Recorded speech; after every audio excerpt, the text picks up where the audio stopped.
Hello, everyone. I'm delighted to be with you again for this new recording of the Independent Scientific Council in France. And I'm Dr. Louis Fouché. I'm an anesthesiologist and intensivist specialized in ethics and anthropology of the health. And today I will have the honor to be presenting this whole recording. And I have no conflict of interest whatsoever with the industry of medication, vaccination, any medical national office or anything like that. So I'm free in my speech, and I don't speak for any of the institution who could employ me in any way. And today I am delighted to invite hosts from another country, and you can see that we have an international participation in our contribution. And the aim of the Independent Scientific Council is to provide you with independent information about health and healthcare, and to enable you to give your consent, enlightened and free, with a free information grounded on science and on common sense and on medical practice. And everything that we give you as an information is to try and gather and set up a discussion, controversy. And science is based and grounded on controversy and the fact that we can deny what another one has said. And anytime somebody is speaking about scientific consent to you, consensus, it's kind of an alluring proposition, but it's not how science is working. And today we are honored to receive the Robert and Michael from Germany. Hi, Robert. Hi, Michael. How are you doing? Hi, good morning. Yeah, well, it's sunny day. It's a sunny day. Hi, Louis. The mood is right. Thank you very much for being here from Germany in this morning.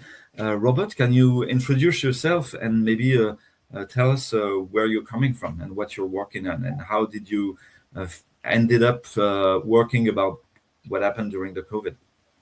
Yeah, so thank you first, and I want to stress that I also have no conflict of interest or any dependencies whatsoever on any one with a huge bag of money in the background. So I'm totally free in my research as well.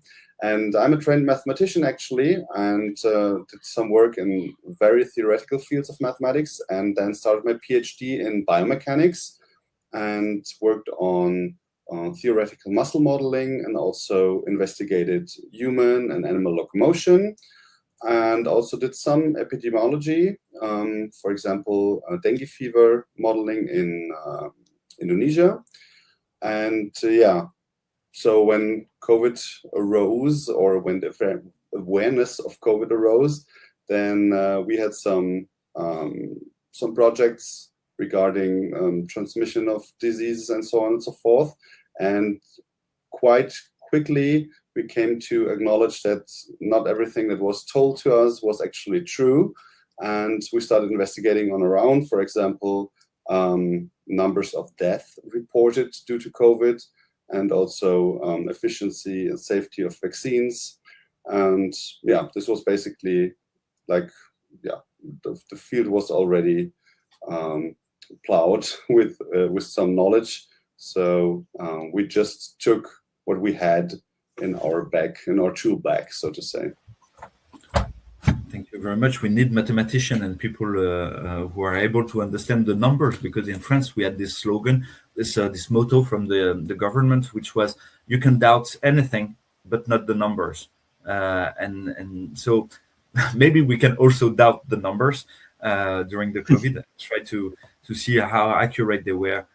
We have also the luck and the honor to receive Michael Günther. Michael, can you introduce yourself and tell us what you're going to talk about today to our fellow viewers? Right. First of all, I introduce myself as a person.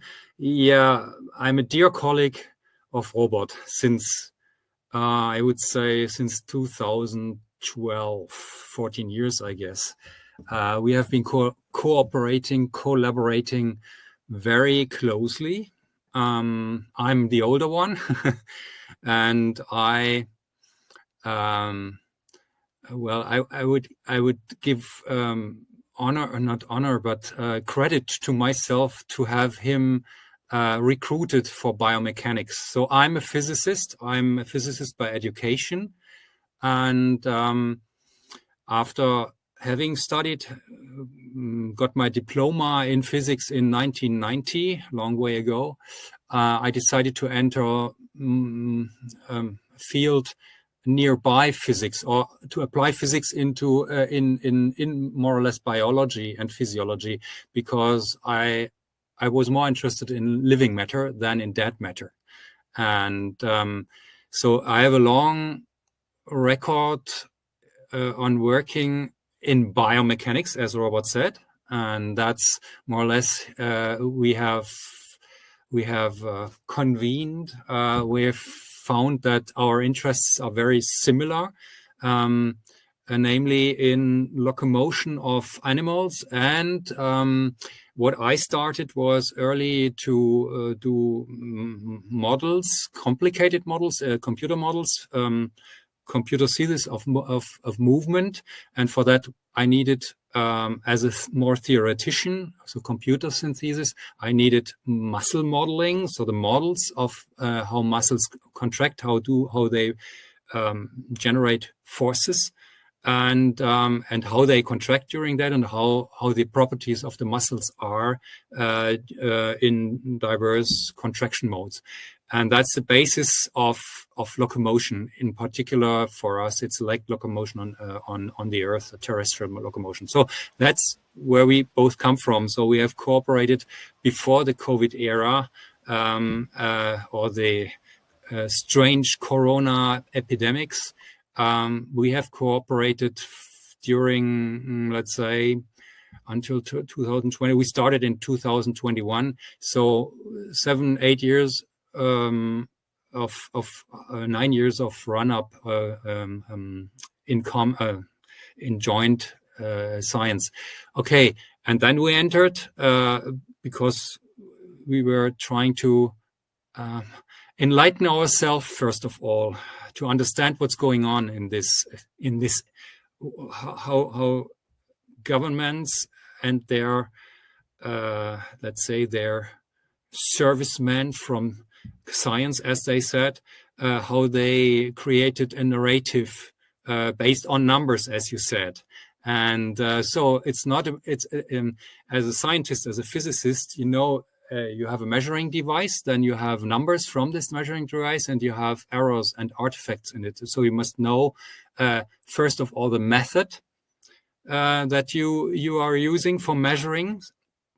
Which variable do I measure, and how can I interpret it? This is what if you design an experiment, you always do it in first asking, what do I want to know about the world, the real world? And then you ask, how can I set up a device to measure something that tells me about the world? And then you need to know how accurate is these data. And of course, you always deal with the tension between the numbers that you generate by measuring empirical data, in particular, first of all, and what is the world, what you're talking about. So there is a tension in between that. That you're aware of that, and as a physicist, you are trained to think like that, and you always ask, what have I measured, and what does it tell me about nature?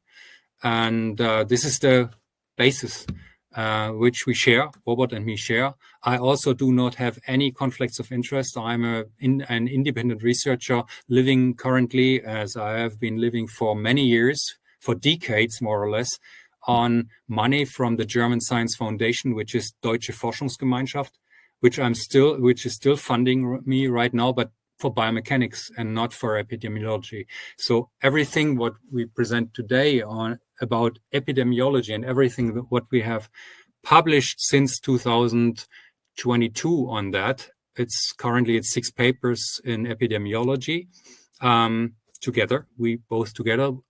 The first 4 also with another colleague who has now a little bit left this, let's say, oppositional or critical science due to be more private now. But Robert and me are still cooperating actively, and we have currently published altogether 6 papers. Another is underway. And this is all completely independent of industry, and also independent of medical funding, independent of pharma industry. So the paper today I present is our latest that we have published so far, and it is about a calibration. Now we are back to the numbers and how to interpret it. It is about a calibration of the, let's say, main measurement that how as the narrative of the government says, it's about the main measurement, a measured variable that indicated, or that was the basis for all what governments told about a pandemic, which is in principle testing people whether they are, as they said, infected with SARS-CoV-2. And for that, they used, the authorities used a measurement or a method that is called PCR. And the PCR method, is something you spend your or you give your mucus, and the apparatus then tries to find some kind of genetic material of a SARS-CoV virus in this mucus. And so by amplification of the material of the genetic material in the mucus. So that's the basis. The PCR test tests for genetic material in your mucus. In your so you're going to deal with an article that you made about right that. And the article, and we published an article in I think October 2025 in Frontiers in Epidemiology, and what I will now do is explain what we wrote down there. I try to explain it. So Robert and you are experts in biomechanics modelization, and there is this word from Alfred Korzybski in his General Semantic in the 1930s, where he said the map is not the territory, meaning that how we represent the world is not the world. And we had during the COVID period this discrepancy between the description of the world that was made by the authorities and the numbers, and the reality that was lived by the people. And so new words appear in our language, just like PCR test. The average person should never know what it means, but a lot of person saw it appear. They saw appear a new small words, just like cycle threshold or things like that, cities, which was kind of a magical wording, a thaumaturgic wording. And you had mages saying if they were sick or not. And we had the strange impression that there was an epidemic of PCR or positive PCR tests, an epidemic of asymptomatic patients, but we didn't see an epidemic that was so important concerning the dead people or things like that. So we all question that, and you question this central piece of the narrative that was the PCR test and its calibration. To discuss with us today, we have also Hélène Banoun. Dr. Hélène Banoun, how are you doing? Very well, thank you. So I am also independent researcher and voluntary researcher, so I have no conflict of interest. I worked on COVID, and I have to remind you that as early as April 2021, I presented here in the CSI, Conseil Scientifique Indépendant, a presentation about PCR and explaining to the public what is PCR and our criticism on this PCR results from the authorities. Thank you very much, Hélène. And you're participating actively in the reviewing process of a lot of different articles concerning the COVID. And so you had the luck and you are reviewing presently one of the articles of a person who participated in the work of Robert and Michael, right? Yes, and I am inside the review process. I can see all the strange things that happens in this review process. Thank you very much for that. We're going to give you a speech, Robert and Michael, and put your presentation on the scene so that you can try and enlighten us with what is a PCR test and how it is calibrated, and why there some flaws concerning this discrepancy between the map and the territory, right? Yeah, right. Let's wait and see. There we are. You can hopefully now see my first slide of the presentation. Sure, we can see it and you can go for a while. Happy. Okay. Now, it's written very prominently what this paper, also this presentation is about. I just tried to explain, hopefully in a relaxed way, what the key message of this paper published in Frontiers in Epidemiology in 25 has been. In principle, what we did is we calibrated the PCR test data by something that is very established in physiology and clinical research and so on, namely antibody tests, which indicate the response of the immune system against a specific, in this circumstance, it's particular to the virus SARS-CoV-2, and so you can find within the blood of the people, in the blood system, these antibodies, and this indicates that the very person that you find it in, the individuum, has been obviously really infected by SARS-CoV. That's more or less. It's a very established test since the 1940s. Antibodies, and in particular, it's in this case IgG antibodies. So what we found now, I will go back a little bit in history. Where did we get the data to do this calibration? That means to check, in principle, the narrative by the authorities that PCR test a positive PCR test indicates an infection.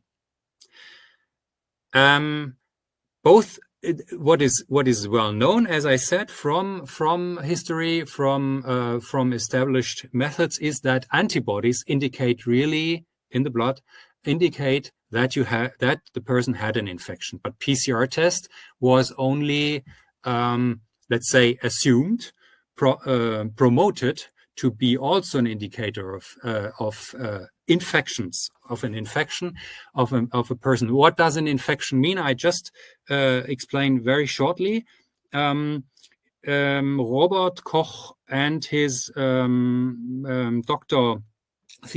doctoral father, Henle, they formulated, in particular, it was in principle, it was Robert Koch, and his doctor father was pretty only setting some kind of basis. But Robert Koch formulated, let's say, criteria. What is an indication? So you must find, first of all, there are 4 points. You must find a location where this virus, for example, or bacteria is. That is, give us the location. Then this infectious agent must be active. It must be active. That means it must be able to replicate itself. Third, it must invade the body, and that's a very, very important thing. It must invade the body. It must break through the mucus, the epithelial system, and it must invade into the body. And then, as a fourth criterion, it must also show the body must show some reaction to it. So these are, in principle, this is the basis for a definition of an infection. And what we all know is that the PCR test it does not look into the body. It just looks into the epithelial system and what material is in that. And so the location is clear, maybe of this agent that is detected by the PCR test, but there is no proof of whether this genetic material is also part of an active virus. It is no proof, not at all, that it has invaded, and there is no proof into the body, and there is also no proof that there had been a response by the immune system in the body. Okay, so we checked now with antibody data how real is, or how likely is that if you have a positive PCR test, you have been really infected. We go back to history. So there was a German article in September 2021 on an internet portal, which is called Nachdenkseiten. And that was about epidemiology. As you see, it was Zahlenchaos Corona, so chaos of the numbers in Corona times. And as a reaction to that, there was a reader's comment a few days later. And in this comment, this guy gave a link, as you see, a link to a project, a website of a project, which turned out to be a, let's say, collaborative portal of the German authorities, for example, Robert Koch Institute and the Ministry of Health, and medical laboratories in Germany, the main professional laboratories in Germany, which have an association called akkreditierte Labore in der Medizin, and they did 90% of the tests, of the PCR tests. About 90% of the PCR tests that the Robert Koch Institute published on his dashboard, for example, stemmed from this ALM consortium of labs, about 200 laboratories in Germany. And it turned out that they also, and that was the content of this reader's comment, that they also did in parallel antibody testing, which was never communicated up to date. Up to date, this has never been communicated by authorities, that they also had access to a lot of antibody tests weekly, weekly. And this was now the web page where I ended up when I looked when I followed the link, which tells on the bottom you see Verband der akkreditierten Labore in der Medizin ALM. And they said that they performed since the beginning of March, meaning 2020, in communication with the authorities, which are, for example, listed on the right side, Ministry of Health, in particular, and the Robert Koch Institute, that they performed structured and standardized data acquisition, and that about 179 laboratories were contributing to that. And they said themselves on this webpage that 90% of the actual corona testing was represented by their data. That's what they said. This webpage doesn't exist anymore. Neither do the data that I show next, that I found there. They were not presented in terms of data files, but only in this kind of a graphic.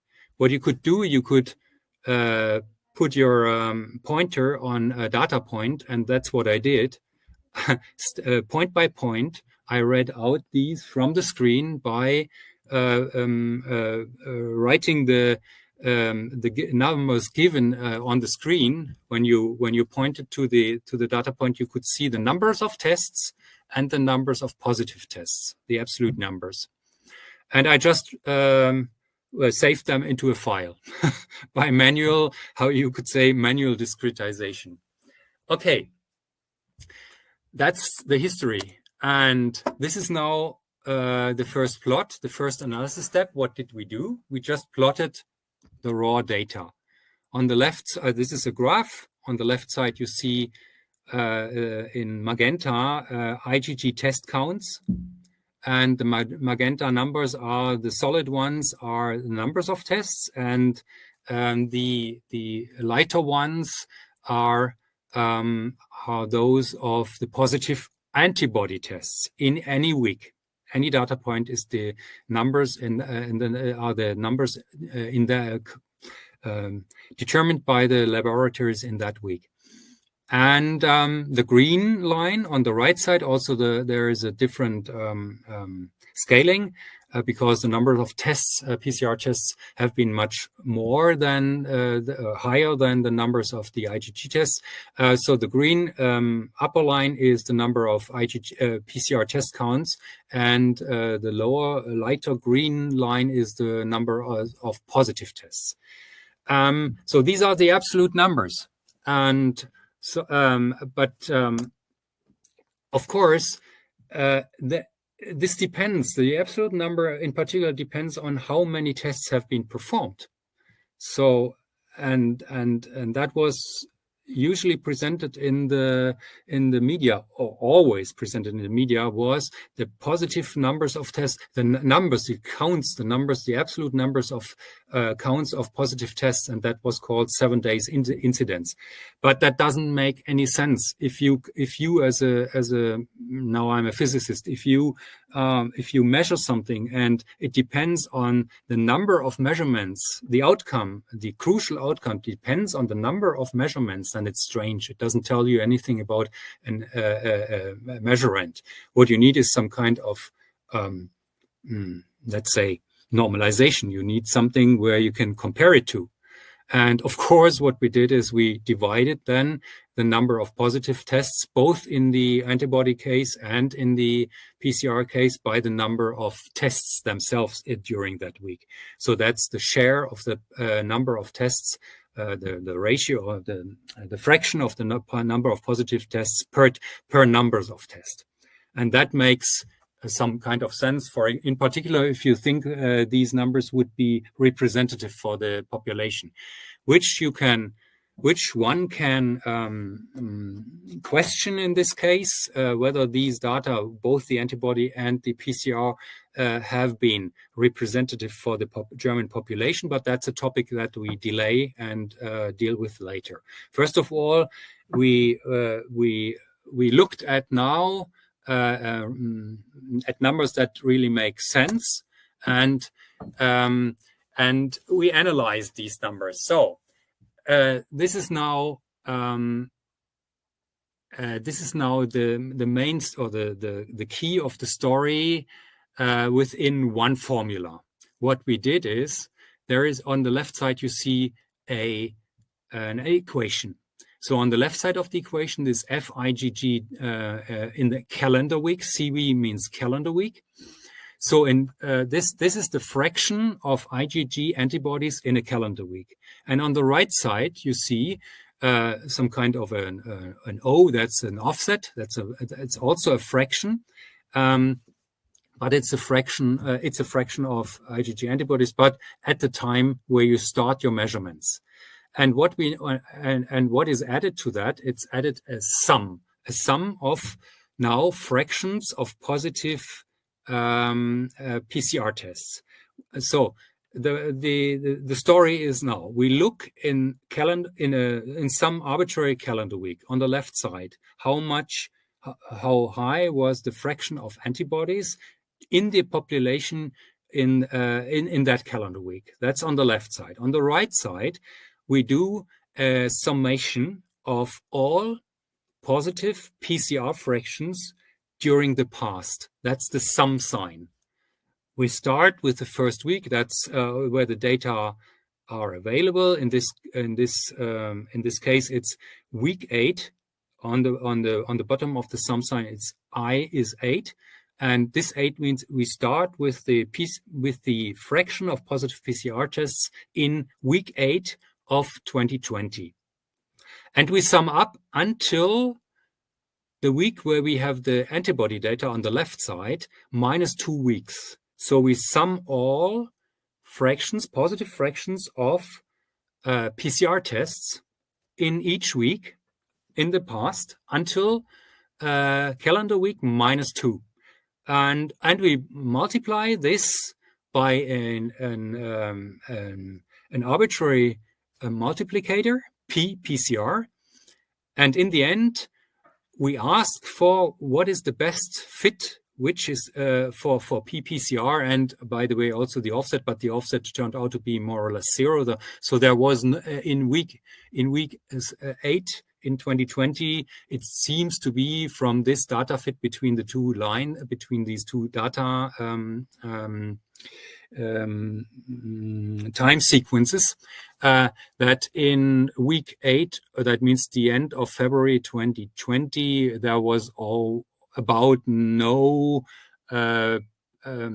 antibody prevalence, no fraction of positive or vanishing antibody prevalence. That means the fraction of IgG antibodies in the blood of the German population was more or less 0 in week 8. That's a result of our data fitting. Anyway, why did we do this? Why did we put this equation? Well, it's the narrative of the authorities in itself. The authorities told a positive PCR test, and we translated it by goodwill to already a fraction of positive PCR tests. So the fraction of positive PCR tests tells the fraction of people who have been infected by SARS-CoV in that week. And that's the narrative. So that's the new infections per week.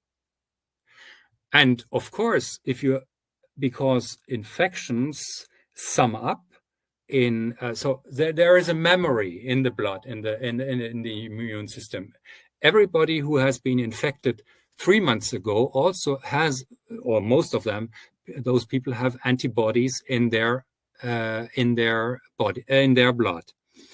But you cannot distinguish if you measure in the status of the prevalence status. It's called the prevalence status. So if you measure in a subject or a patient whether this patient has antibodies in his blood, then this can be from 3 weeks ago or 3 months ago, or even often 1 year ago. So if you test many people in a population, and you look for the fraction of who have been infected in the past, let's say 20%. 20% of the people, if you do test in a week and you see 20% have IgGs in their blood, then you know during the past, let's say 1 year, these infections in the population have accumulated. And this is nothing else what this simple one-dimensional equation tests. So what we did, we summed up the positive PCR fractions, which are in this graph is the green line. So the green line is the fraction of positive PCR tests in a given week. That's a data point given in percent. As an example, in calendar week 14 in 2020, during the so-called first wave, we had about, in Germany, or the German test showed that about 9% of the PCR tested people had positive tests. That went down to almost 0 during summer, and then rose up again since starting with beginning of calendar week 40. That's about beginning of October, and then I think the peak is about 16% at Christmas time 2020. 60% of the German people tested had showed positive tests. So this is what we now summed, let's go back. No, let's first of all say what is the second time course that has been measured by ALM, which is the magenta data points, the dark ones. So this is the antibody status in the subjects that had been tested by ALM. Weekly, that was between 20,000 and 100,000 tests. So between 20 and 100,000 people had been tested for antibodies weekly. And this is the positive fraction. As you can see, it starts a little bit delayed to go up to about almost 10%. Then it saturates a little bit on a lower level, maybe 7 or 8% during summer. And then it starts again to rise. And as we know, at the beginning of 2021, also the vaccination campaign started in Germany. So from this vertical line of 2021, between 20 and 21, so that's the end of the year or start of year 21. From that on, it starts, it rises up to about 50% during calendar week 21 in 21. So these are the pure empirical data, the green data dots and the magenta data dots. For the green one for PCR, positive PCR test fraction, and the magenta one for a positive antibody fraction in the blood of the tested subjects. Okay, and now we go back to the equation, and what we did, we summed the green data points up. And if you sum it up, and you do it without scaling it by the factor PCR, then you end up at much higher values that you find in the magenta antibody data. What we found is that we have to multiply this summation, or the sum of the positive PCR fraction, by about a factor of 0.14. That's on the right side of the screen, and that means we had to divide this sum, this positive PCR sum, by a factor of about 7. And the black line is now this fit through the data of the magenta, so the sum divided by 7, added more or less 0. O 0 was about 0, so that does not make any contribution. So it's just the black line is now the fit of this simple equation to the magenta lines by summing up the green data. So that's the main result of our paper. We have to divide the positive PCR fractions, summed accumulated during time, by 7. Then you find a pretty reasonable guess or estimate of the antibody data also measured in the population.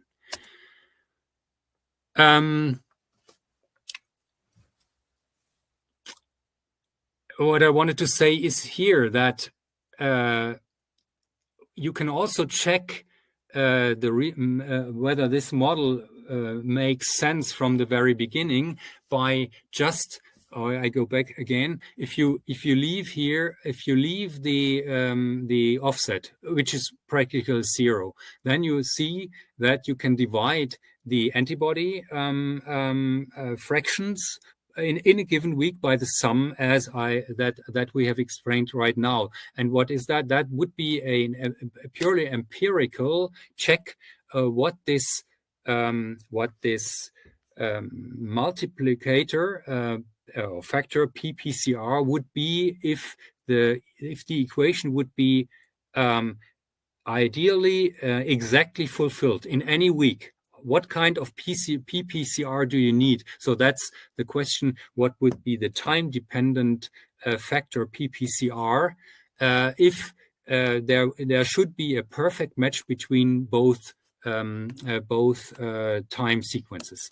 And this is now what we see. So this is a PPCR, the PPCR value that you need to make the past sum of the positive fractions to meet exactly the fraction of the positive fraction of the antibodies. And what you can see is that it a little bit oscillates between in the first week already it was a value of about 0.22, and the minimum of all is a factor of about 0.09. So between 0.22 and 0.09 would be the exact value. So that's the range. How inaccurate the fit meets the real measured antibody status in the population. That's only a guess. How an empirical guess how. What is the range of possible values of PPCR? So that would be a factor between dividing by 5 or dividing by 11, something between those, and not dividing by 7. Okay.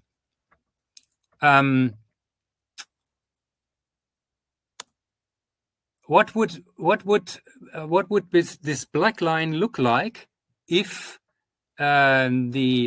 the authority's narrative that a positive test indicates that the person is infected? That would be mapped in our equation by setting the factor PPCR to 1. Okay, and the result would be the red line. That means if that narrative would have been correct, then already in the week calendar week about 46, maybe that's at the beginning of November 2020, the whole population would have been infected, given that the PPCR fraction is something like representative of the population, of course. But that's checking the very strict narrative of the authorities, and they said everybody who has a positive PCR test has been infected and must, for example, go to quarantine, for example. Yeah. So a very simple check of these data would have shown already that the narrative cannot be true. What is the empirical data outside Germany that we can compare to our? Let's go back a little bit to the numbers in the antibody status. Let's look at the antibody status of this test clientele. We start with thinking, or as a first guess, this should be, or we think it can be maybe representative for the German population. So the antibody, so 10% of the people had been infected in about already in May 2020. That's what these numbers and then maybe due to some waning of IgG's antibodies, there may be a decrease in antibody prevalence down to maybe between 7 and 8% during summer, and then it rises again. And for example, in November 2020, these laboratory data say that about 15%, 14 or 15% of the German population, or at least of the clientele measured in the labs, had 14% had been infected until that point. The red star is the data point given by a publication by the Robert Koch Institute. Robert Koch Institute, the authorities asserted that the only 2% of the people had been infected until that point. So there is a big discrepancy between the lab data and what the authorities say. And at the end of the year, the data say that about between 25 and 26% of the people already had been infected naturally, of course, because the vaccination campaign started at the first vertical line only. That means at the end of 2020. Up to that point, the data from the lab say people had about 26% of the people had already been infected. Let's go back to what has been told or what has been published internationally. So these are data from Switzerland in the journal Infection, and this is data from a project that had been called Corona Immunitas, which was a Switzerland-wide attempt, as they said, to get representative data of the Swiss population. And as you see, the data points are by the cantons. So because in Switzerland the cantons are independent and do their own measurements. And what you can see is now the green line. So what was the antibody status at about the turn of 2020 into 21? That's a green line, and I just compared it to the German data. So at that time, as we said, in Germany, it was about 26% in the labs, but the data points in Switzerland have a big, let's say, range of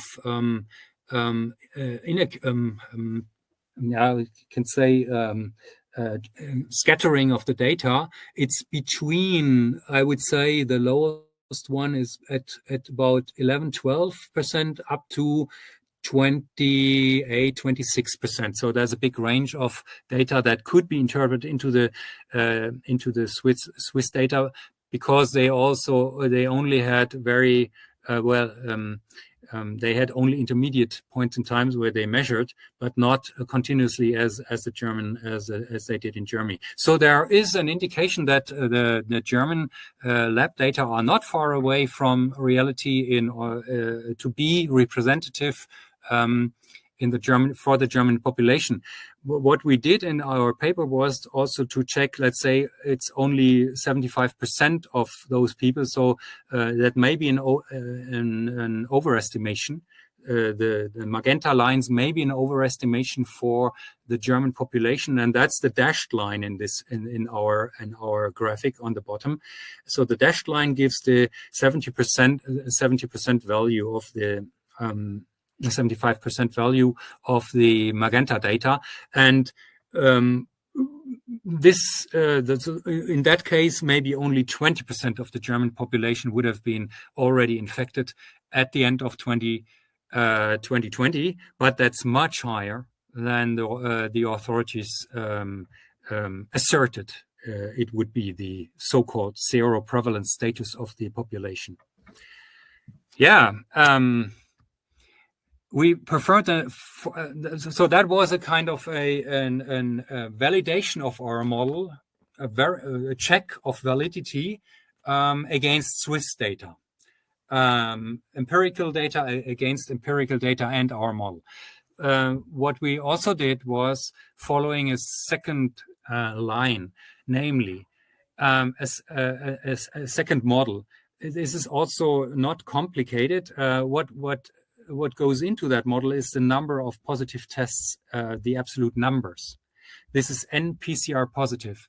And what you can find in literature is that, for example, in Germany or in Switzerland, it was stated in some not very prominent papers or other data resources like reports, almost hidden reports, that it can be guessed that for any positive test, PCR test, about 10 undetected infections really happened in the population. But that all depends, of course, on the test strategy. How many, what is the share of people that you test per week of your whole population? Anyway, in Switzerland and in Germany, about a factor of 10 was proposed.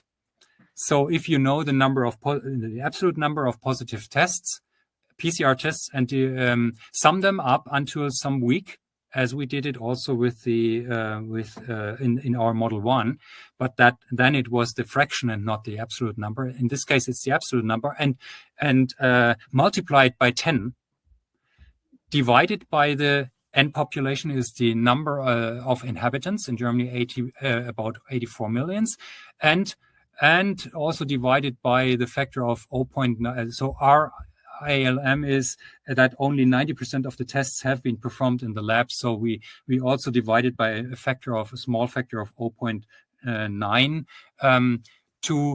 to get an estimation of how many people really had infected, due to another model idea how to calculate it. And this is again our plot, and the orange line in that plot is the result of this summation of just the number of positive tests, nothing else.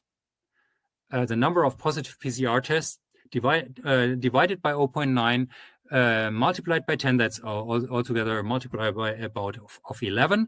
And that means the orange line already hits without any data fit, without any optimization fit, just from the empirical data given by the German labs, the PCR test data, and this factor from literature already hits pretty nearly also the empirical data in the German labs about antibody status. That was really astonishing for us.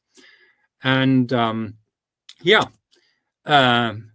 by the way, this factor of 10 can be justified by being nothing else than the ratio between the case fatality rate, that means the positive number of tests in principle, and the infection fatality rate.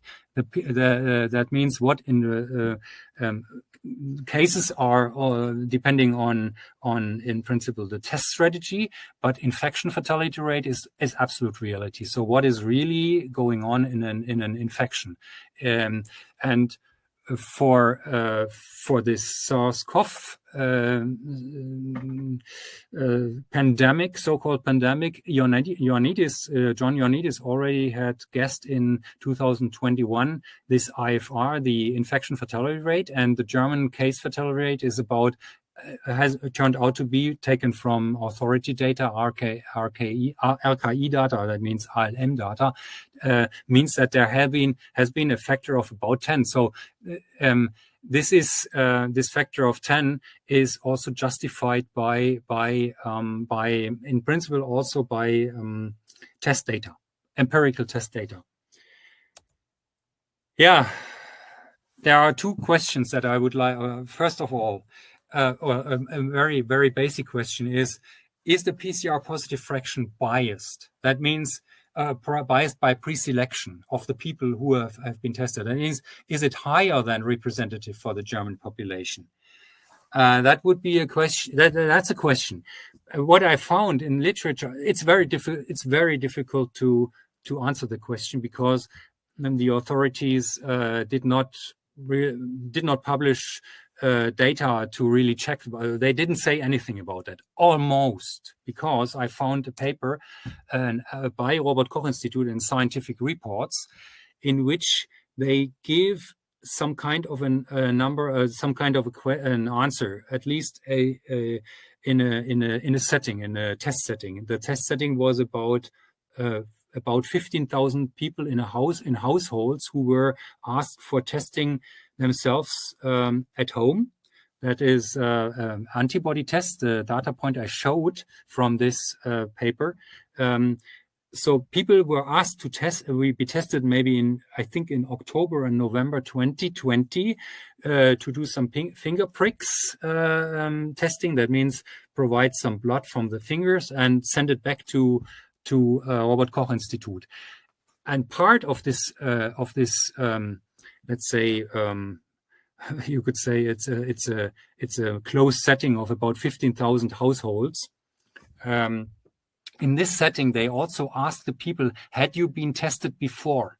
Had you been tested until this point where we do this seroprevalence study? And then they asked also for the reasons for being tested. And these people in that examination by Robert Koch Institute, they told that about only 27 said they were tested due to symptoms, but 73% obviously then by chance. For example, coming back from a holiday, or trying to enter a hospital for a visit or something like that, but without any symptoms, just by chance. So I would say there is one indication that about 3/4 of the tests at least have been done without any pre-selection, just by chance. Whether we can transfer that to the whole population data by ALM, I cannot say, but this is at least an indication that a big share of the PCR tests have been done without any pre-selection, just by chance.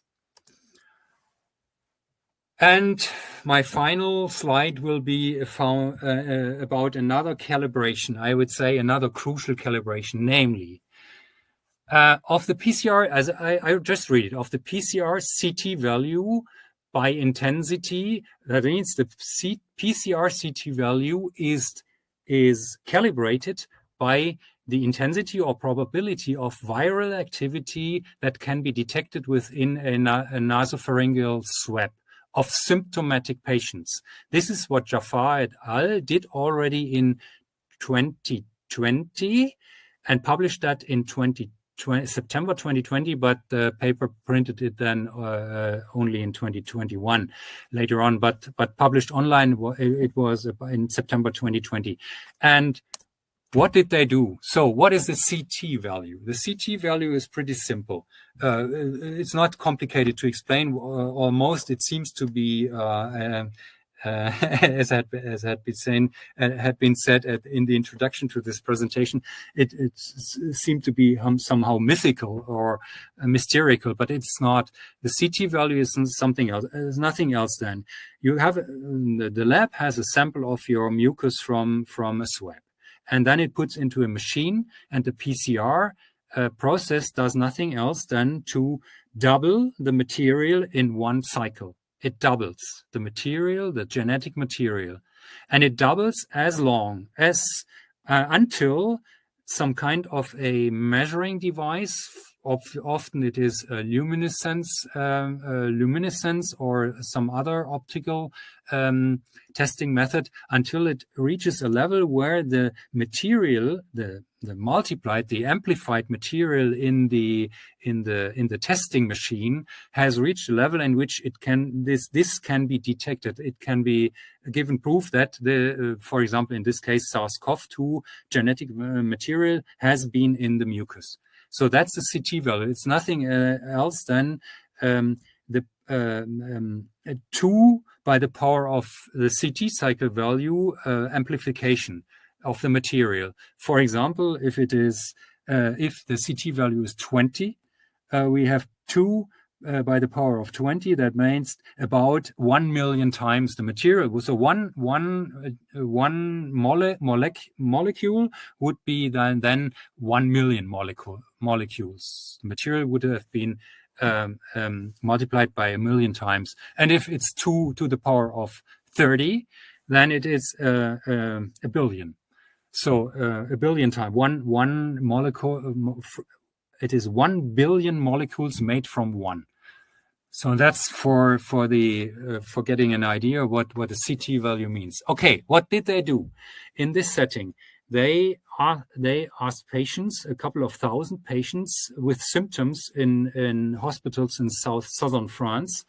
They had the swabs from their mucus. They detected the CT value where it becomes positive, and what they did for each of that mucus swabs, they tried to cultivate it in the lab and find whether this is active material or not in the swab. And the result has been now that on the right side is the CT value.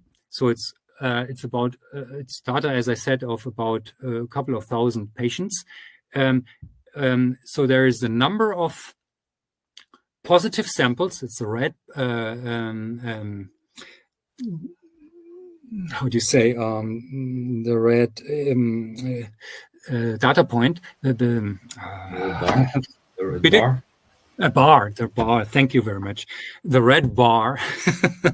The red bar shows the number of positive samples with a CT, let's say CT value 20. The number of positive samples was about 155. It's also written down.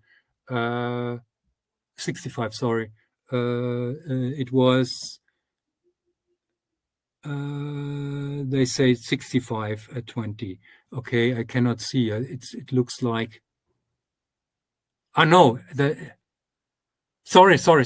The red bar is not the number of samples. The number of samples is shown in the second line below the graph. So that had been 165 total positive samples, and of those, after 1 week, about, let's say, it was 156 of them showed that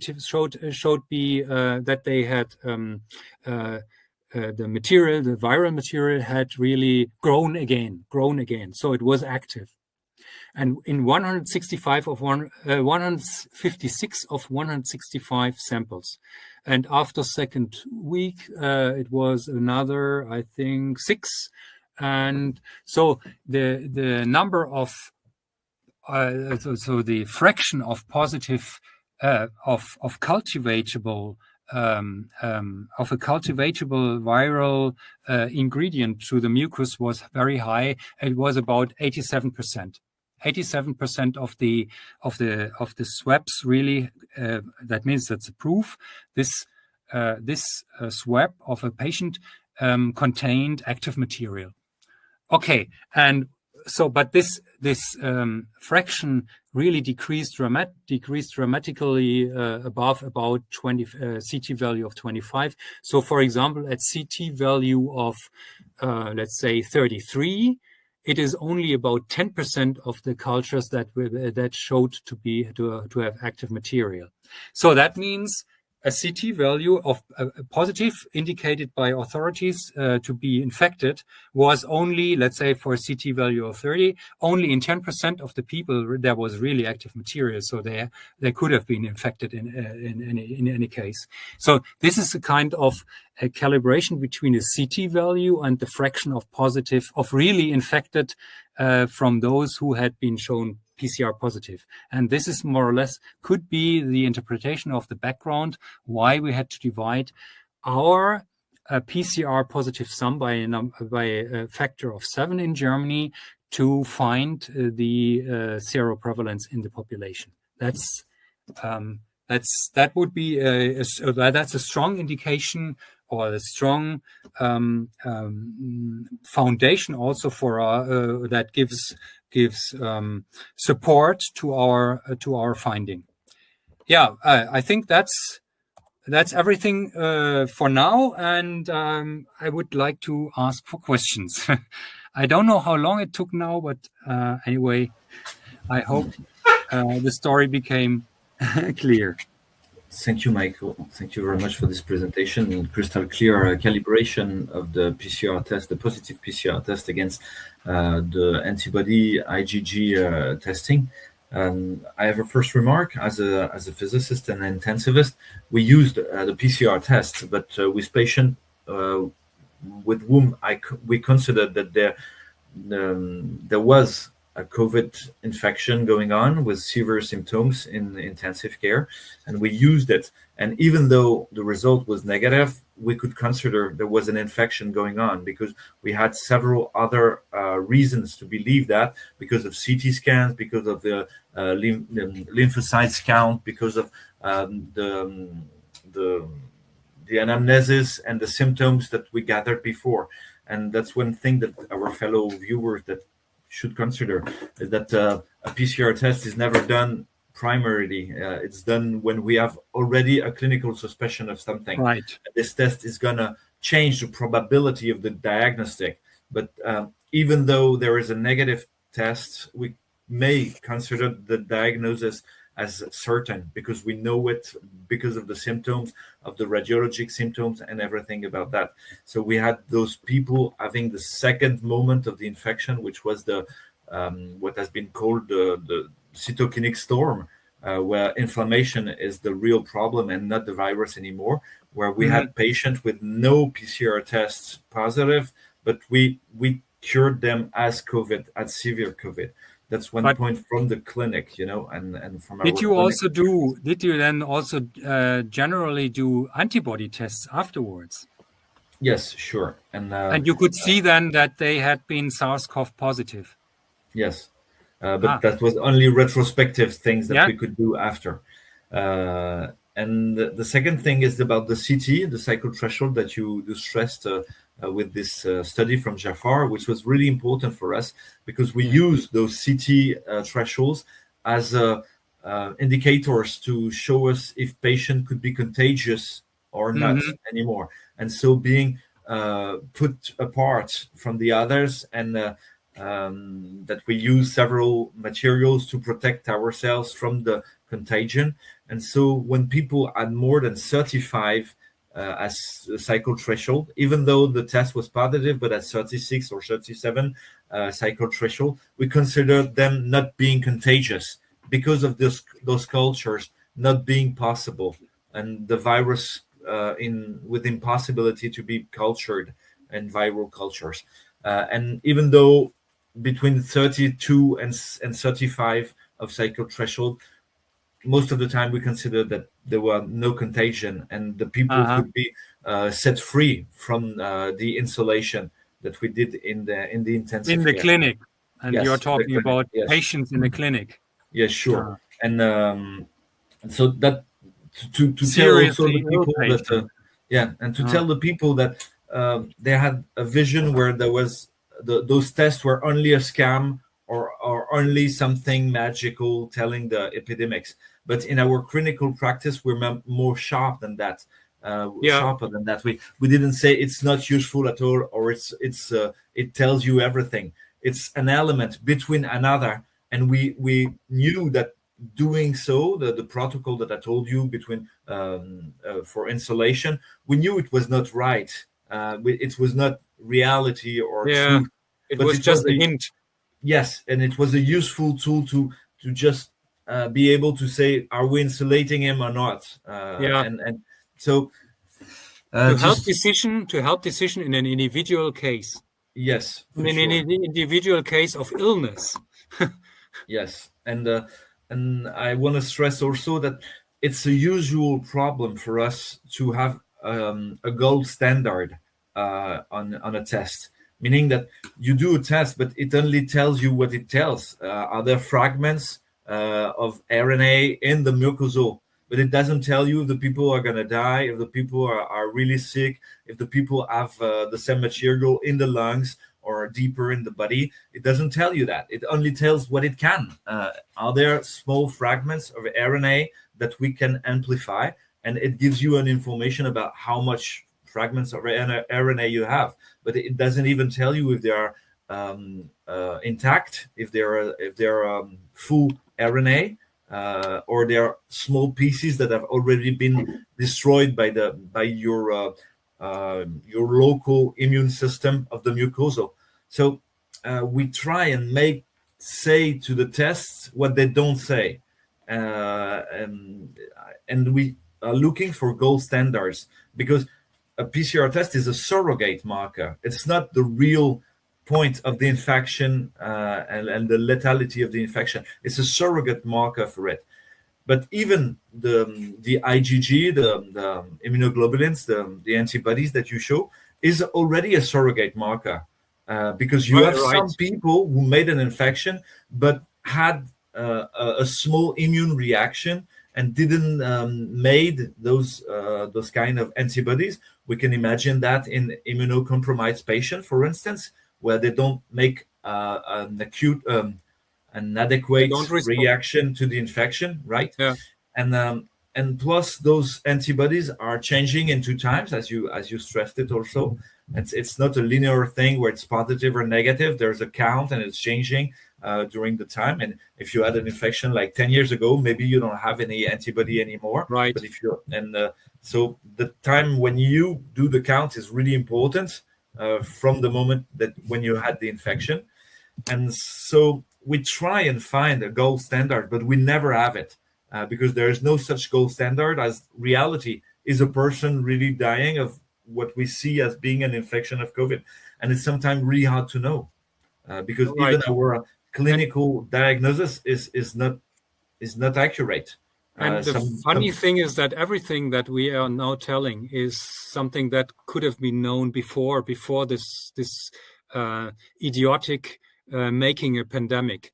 We are fighting now a narrative that is completely wrong, and we are those who are telling, hey, just people look in what has been written in literature for decades. Just look at that and don't. And so we are fighting some kind of a ghost. It's by resources and power. They implemented a narrative that is completely wrong, and we are now fighting deliberately, yes, but also desperately against a completely wrong narrative, which is obviously completely wrong. Obviously, so it's obvious, and it's really. In so many respects, it's complete wrong. But it's an enormous drift in the clinical process and the epistemologic process of what is a disease and what is not, and it's really a big drift what is really a flaw is that the doctors are not understanding that. Most of them think that because we do a test in general population for antivirus or anything, we are really following an epidemic of it. But this is not how it works, and it has never been. So no, and you know it. And you know it from the characteristics of a test, for example, specificity and sensitivity. And you just, as I said, you have to look what you are measuring. If I'm measuring genetic material in the mucus, I don't have any indication, or at best, I have a probability near that which I can give for example, being affected or being infectious. But there are two different things also. But all with this test, which does it's really it's crazy. We are almost wasting our lifetime on fighting a ghost that is crazy. Yes, thank you, Michael. And now it's even worse because you saw that we had those epidemics of positive tests during the COVID and asymptomatic patients. But now for antivirus, we have an epidemic of case contact, meaning only the people who had a contact, maybe, and then we don't even know how you define it, how far you were from another person. Yeah. And considering that we're all in an epidemic constantly because we are all case contacts for something. Right. And maybe we can give speech to Robert and Ellen for commentaries and questions. So yes, I explain in my book why this discourse are so false. It was intended to enhance the severity of the pandemic to make the way for the vaccines. I explained all that. I have just some remarks from immuno point of view. Antibodies is IgG. That means that a person have been in contact with a pathogen or with antigen of this pathogen. It don't mean this person has been sick. It don't mean that. No. The virus can replicate in the upper respiratory tract, but the person can remain asymptomatic. And even in healthy persons, not only in immunocompromised, as told Louis. But if a person stay asymptomatic, she could not make antibodies because its natural immunity, his innate immunity, could have eliminated the virus without producing IgG. Perhaps they produced IgA in the mucus, but is not sure. But you can have been infected so have encountered the virus and not produced antibodies. It's possible. It has been shown because the cellular immunity, innate or adaptive cellular immunity, has eliminated the virus. So it's difficult to say that only people with IgG have been infected or are encountered the virus. It's difficult. And there is a difference between to encounter the virus and to be sick. The problem is the definition of the word infected. What is it? Is sickness or just encountered the virus? So it's difficult to interpret antibodies, and also IgG drop within 6 months after infection. This has been shown also. So it's very difficult, I think. But these persons asymptomatic without antibody, they are not dangerous. That is sure. They cannot transmit the virus. That is sure. So I don't know how you could have take this in account in your calculation. I don't know if it's possible to put this in your model. It will complicate the models, I think. Right, it would complicate the model. You can always enhance a model to explain more than one phenomenon. So, but for that you need another parameter. You make it more complicated. For the waning. I don't know correct English explanation. So the vanishing or the, let's say, the vanishing by over time, you can pretty easily implement in the model. So this kind of if someone was, let's say, in April, you could find some antibodies, but the infection was not very strong, then the antibodies may have vanished until June or July, within months. But how many of them? That's you can model that. You could model, and you could make it more complicated, the model. That's true. But things like infectiousness have never been addressed by our model. It is only a description of those people who have had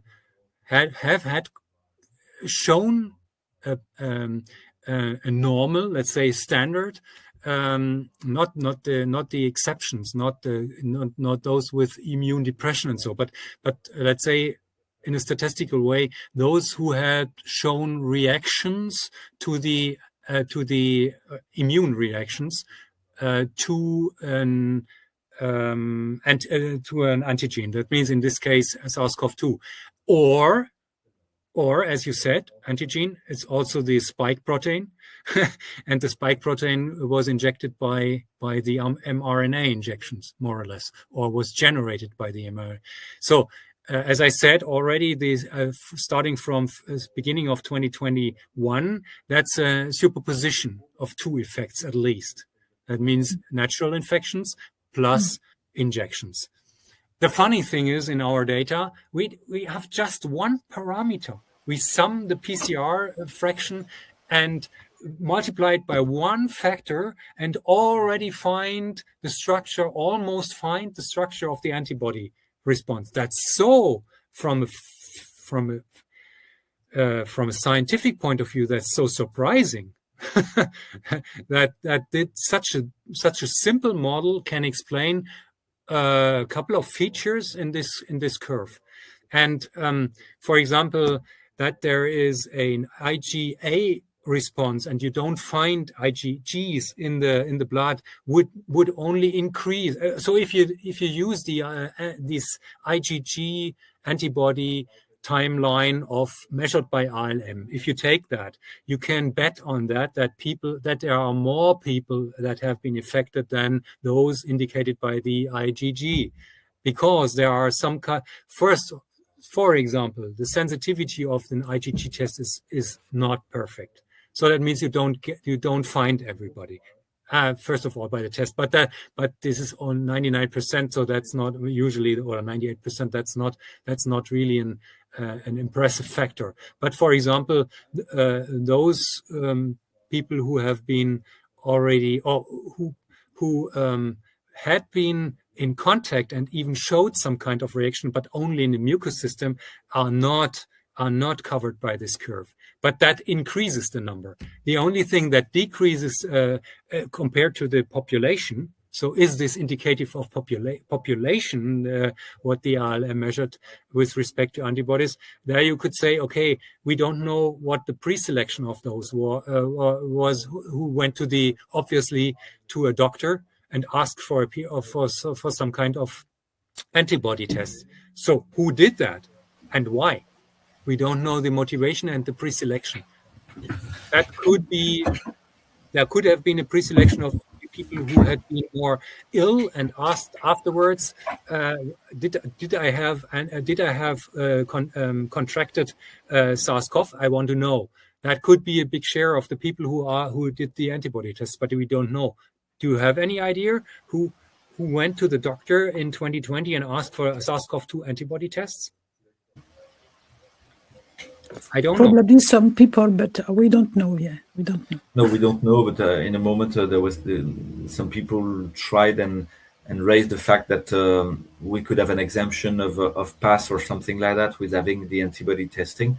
And so I think some people had this done to try and have an exemption of vaccination or a surrogate for a pass or a test. Yeah, but not in Germany, because in Germany it was not allowed per law to prove or give evidence that you have been infected by antibody tests. It was not in France. Not in France. It didn't work in France too. It's also the same. Okay.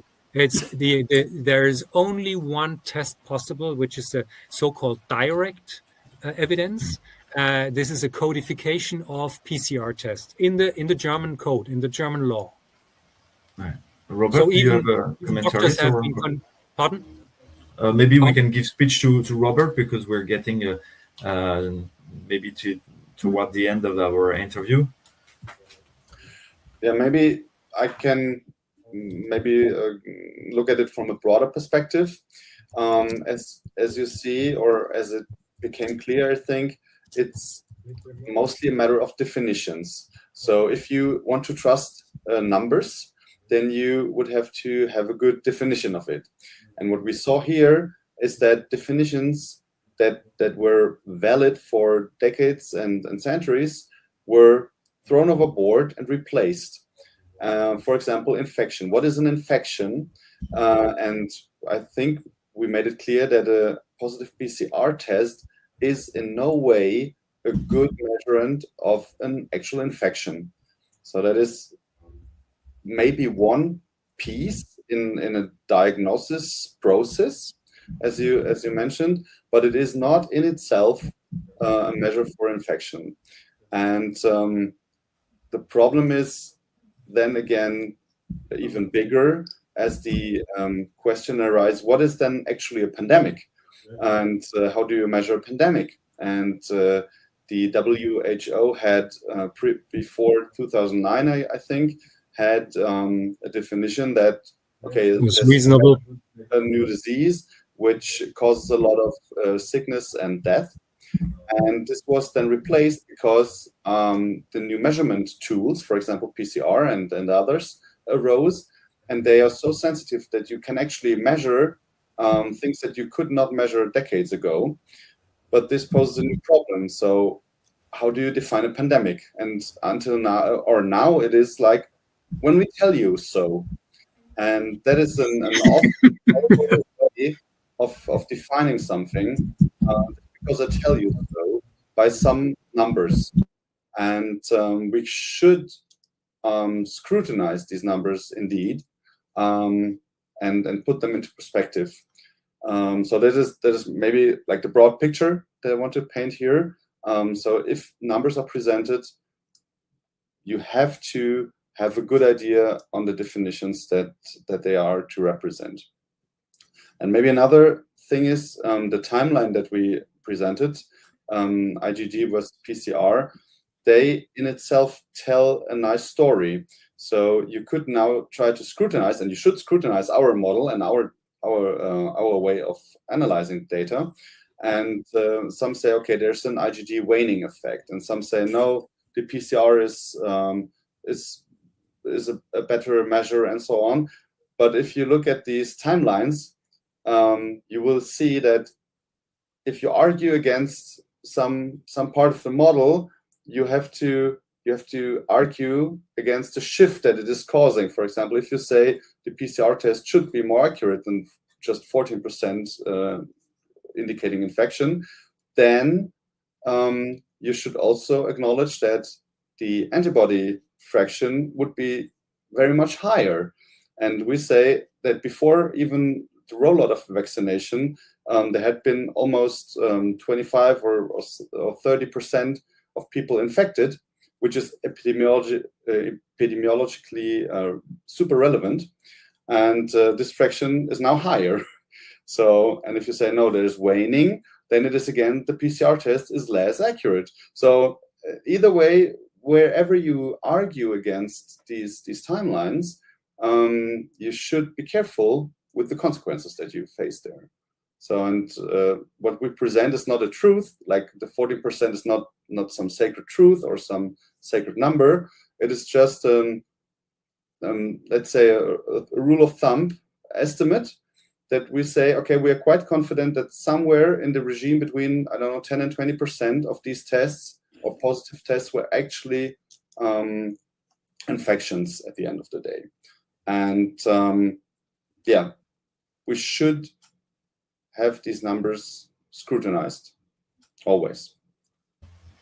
Thank you for scrutinizing it. We're getting toward the end of our interview, where viewers can find back your articles with the QR code on the upper left corner of the screen, and you just scan it and you can find it. Otherwise, you go on Frontiers in Epidemiology and find Michael Günther, Robert Rockenfeller, and Harald Walach as authors of this article named "A Calibration of Nucleic Acid by PCR by Antibody IgG Tests in Germany, the course of SARS-CoV-2 infection estimated." Maybe we can have a small row of a speech to conclude, if it's all right for you. Hélène, you want to start? Yes, I didn't prepare any conclusion. Thank you for your work, and hopefully you have been able to publish. It's very difficult to publish this kind of study.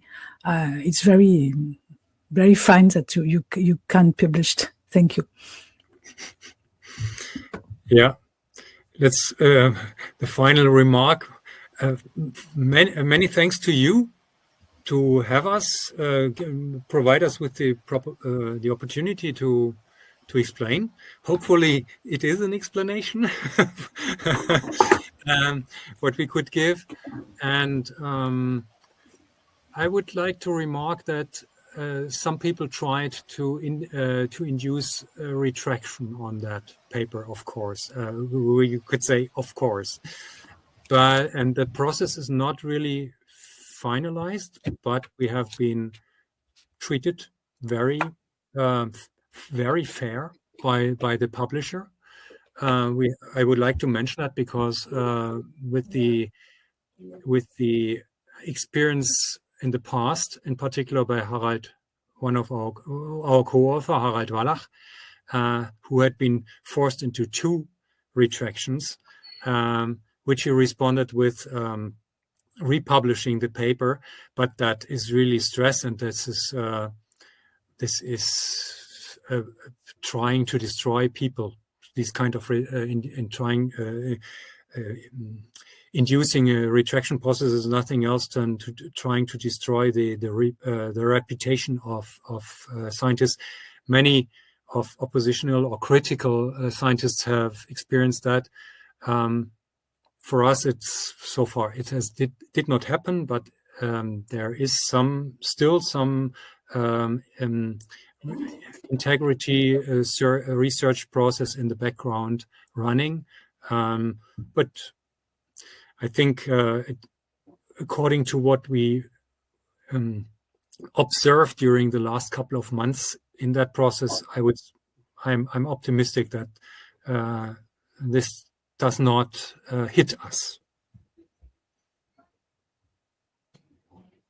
Thank you, Robert.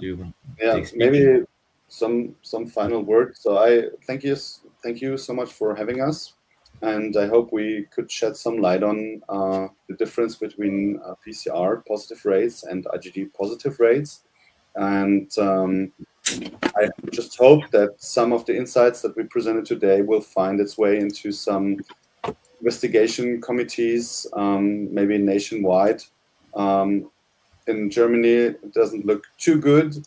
Only some states are having investigation committees, and the whole Germany has only something like an enquete commission, which is the teethless version of a committee. I don't know how it is in France, but I hope that some of these crucial information and scrutinizing will find its way finally to the public. Right. We also hope in France that it happens. For the moment, it's just the same as in Germany. There's a big denial, and nobody want to open the door of this dark story, and people are turning crazy in the medical world, where they consider a PCR could be the good way to modelize an epidemic. So for the moment, it's not going the right evolution. But however, with methods, patience, and determination, we shall gather all the different proofs that this has been a scam, and that we shouldn't treat people like that, and treat the society and population like that. And that's part of the mission of the Independent Scientific Council, to draw progressively another picture of what could be the science, and give back its noble part, and try to reconciliate people with the fact that with having common sense, having scientific good practice, we can understand what happened, and we are not doomed to be lost in the blurry reality that has been made up for us. So thank you very much for coming, Robert and Michael. Thank you to Harald also, and a lot of good things for him in what you underline being a very harsh process of destroying the reputation of somebody in the scientific world. And we would be happy to host you again for maybe biomechanics and more optimistic things, and try to understand how muscles is working. And our movement is a part of the thing which is the most magical in being a human. And maybe COVID tried to stop our movement and try to keep us and behind our screens. And so we would be happy to have you on this topic also, to see what can be done in modelizing that. Thank you very much. Have a good day. Have a good day to you all. Put the thumb up, for the certification and the different media that you can see, and share this piece of information. You can find back the article as I told you, and we will provide you with the infography to try and summarize the article that has been submitted today to you. Thank you very much. Bye-bye. Bye, Louis. Bye.